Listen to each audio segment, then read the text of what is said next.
Bonjour à tous, ravi de vous retrouver sur Cinformi News.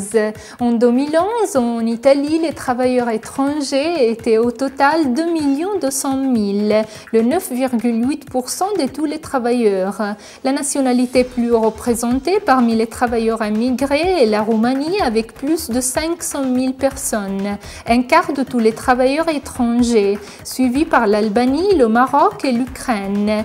Les immigrés au chômage sont par contre 310 000, environ le 12% de toute la population étrangère. Ce chômage a augmenté de presque le 50% de 2008 au 2011.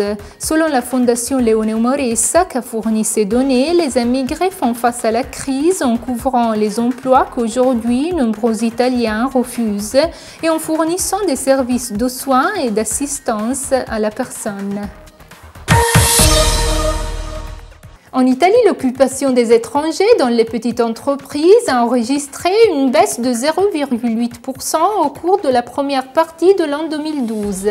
La situation semble être confirmée aussi dans le deuxième semestre, durant lequel on prévoit une baisse supplémentaire de 1,3%.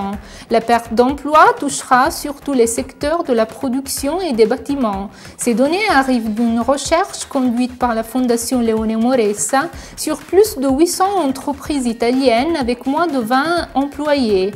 L'étude montre également que la rencontre entre l'entreprise et le travailleur étranger a lieu dans la plupart des cas par contact direct ou par recommandation. Rarement on fait appel aux agences pour l'emploi. Les formulaires envoyés au 1er octobre au ministère de l'Intérieur dans le cadre de ce qu'on appelle la régularisation sont environ 45 000, dont 39 000 concernent des employeurs pour travail domestique et plus de 5 000 employeurs pour des emplois subordonnés dans des autres secteurs. Par contre, les formulaires remplis jusqu'à présent sont presque 52 000. 139 formulaires ont été envoyés de Trento, la plupart pour la régularisation dans le cadre du travail ménager. Le Bangladesh est à la première place parmi les nationalités des travailleurs pour lesquels les employeurs ont présenté demande de régularisation. Suivent les citoyens du Maroc et de l'Inde.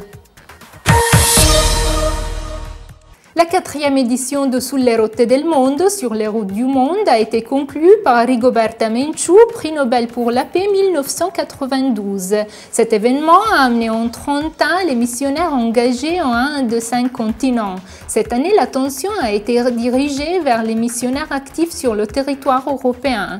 La société peut se transformer, mais avant la transformation doit avoir lieu dans chaque individu, a dit entre autres Rigoberta Menchú. Au cours de ces 4 éditions, l'initiative Sulle rotte del mondo a eu comme protagonistes plus de 500 missionnaires et environ 270 associations engagées dans le domaine de la solidarité internationale, à côté de celles créées par les nouveaux 30 ans.